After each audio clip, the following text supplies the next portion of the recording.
what's going on, everybody?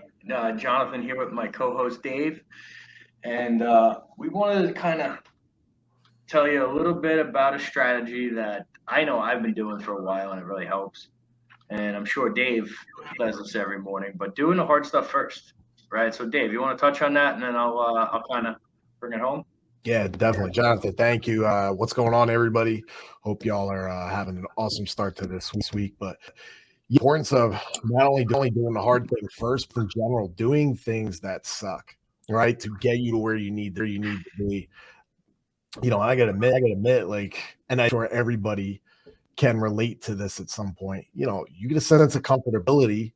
You don't really feel like doing this stuff, man. You could chill. NFL playoffs are all weekend. You forgot about everything else that you wanted to accomplish, and it's easy to get caught up in it. But again, and I know we've talked about choose your hard, right, so to speak. It's going to be hard regardless. But doing the suck for me, especially the last 2 years, a lot to do with the whole mental toughness skills, 75 hard. I found that when you really yourself to put yourself in mental anguish, physical anguish, they all tie together anyway, right? They all mesh together. And it's crazy how much that blends together. It's when you start doing things and hammering yourself on a daily basis, you start to play this in your mind that holy shit, man, I can do more.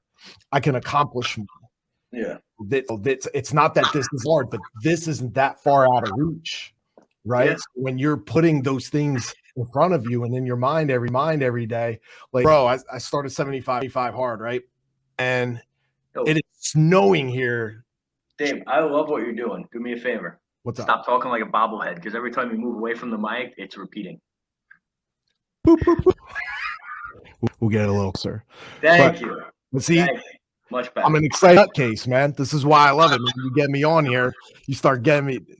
I call it the juices flowing, man. The juices start flowing, right? Snowing here, man, and I can't wait to get my ass out later on. All right, so and do some shit that sucks. I'm with you. I'm gonna tell you guys how this kind of relates to what you do every single day. Okay. Here's what the average person does. The average person, okay, goes through their routine. And at some point, what winds up happening is they say, oh, I'll do this later. I'll do it tomorrow, right? And particularly, that usually happens with that hard thing, that one thing that is going to help you move the needle. Now, if you think about it, there's things that you do physically that are hard, right? That's part of 75 hard. There's things that you do mentally that are hard. Maybe it's reading for you. Maybe it's writing copy or content. Maybe it's making a video, okay? How I always try to structure my day is I try to do physical things that are the hardest super early in the morning. You start with a win. Then I go on to work things that are a little bit harder. And I try to get all that stuff done by 9 o'clock, because by 9 o'clock, when you're in the type of business that I'm in, it goes very quick, right? So I'll give you an example. This morning I woke up, ice bath or cold plunge. Then I lifted, okay? Then I came in here and did 3 videos that are going to get edited and cut up for YouTube. Okay. Then I had my morning meeting, and now I'm on here, right? And then the rest of the day is going to be working with underwriters and clients to get them funded. At some point, I'm probably going to do my outdoor workout, and then I'm going to do more content creation, get further out ahead, because that stuff is hard and it's tedious. It's not that it's hard, it's tedious and time consuming. So if I can preload and do as much of the hard stuff as possible, it gives me a lot more window to operate on the stuff that's going to, make money. All right. And it works like that with everything, guys. Having hard conversations.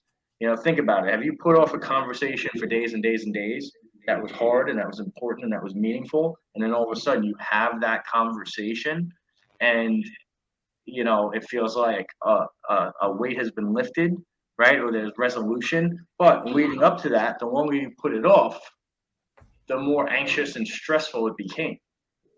All right. So when you do the hard stuff first, a lot of the other things flow a little bit easier. You build confidence and it doesn't roll over, right? One of the keys to happiness is keeping the promises that you make to yourself. Well, if you said you're going to do X, Y, and Z, and you only do X and Y, and Z carries over, you're actually breaking those promises. You're losing confidence. You're losing momentum. and you're not getting accomplished what you need to. And then that is just loading up the next day and making the next day a little bit more stressful. Right? These are things that matter. These are things that top producers, do, and they do it almost automatically because it's so ingrained in them. They have that habit. They have that discipline of doing it. So for at least try to do it for a month. Do the hard stuff first. Physically, the conversations, the work, whatever that is for you, whatever you're putting off, do that first and make it a target to approach, okay? And see how much confidence you build. See how much momentum you build. It's life-changing. Dave, what do you got? Small little win every day. If it's something that you're used to, yeah, obviously you want goals that strength that might be a little bit obtainable because fall short is better than not coming up with it at all. Create that habit of small little wins every day. If you could get little wins, the hard shit out of the way, it is going to create it's going to create that compound effect to keep going. And you stretch yourself and create that habit. Guys, appreciate you, Dave. Thank you so much. It, we will be on for Financial Fitness Friday. And guys, remember, if this helped you, please like it, share it, interact with it. That's all we ask. We do this twice a week. We don't ask for anything. Please share it with someone who needs to hear it.